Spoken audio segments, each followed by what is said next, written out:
सुनहरा सूरज धीरे धीरे जंगल के ऊपर उगा, अपनी गर्म किरणें ऊंचे ऊंचे पेड़ों के बीच फैला रहा था। नदी सुबह की रोशनी में चमक रही थी और चिड़िया अपनी मधुर चहचहाहट से आसमान भर रही थी।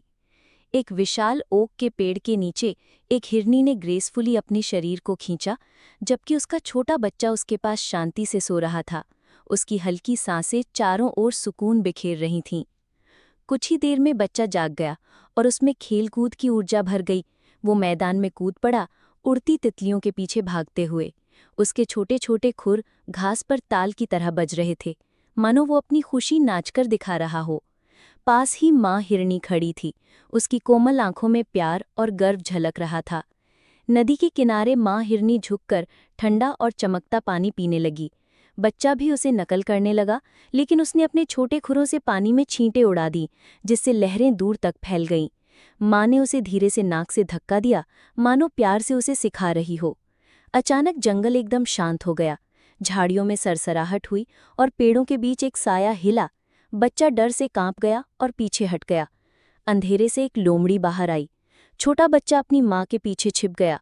माँ हिरनी सीधी खड़ी हो गई, उसके खुर जमीन पर जोर से पड़े और उसकी आंखों में साहस चमक उठा। लोमड़ी कुछ पल ठिठकी, फिर मुड़ी और जंगल में गायब हो गई। फिर से जंगल शांत हो गया। माँ हिरनी झुककर अपने बच्चे के सिर को प्यार से चाटने लगी।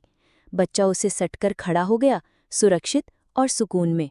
सुनहरी धूप उन्हें घेरे हुए थी, मानो जंगल खुद उनके बंधन को आशीर्वाद दे रहा हो।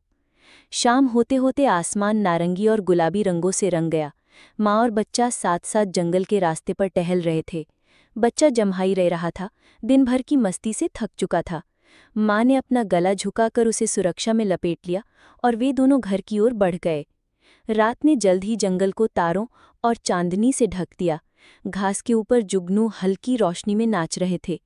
पुराने ओक के पेड़ के नीचे माँ हिरनी और उसका बच्चा एक दूसरे से लिपट कर सो गए। उनकी मुलायम सांसें रात की ठंडी हवा में घुल गईं, जबकि जंगल अपने अनंत प्यार और सुरक्षा का गीत गुनगुना रहा था। और इस तरह तारों भरे आसमान के नीचे माँ और उसके बच्चे का बंधन जंगल की हर रोशनी से ज्यादा चमक रहा था।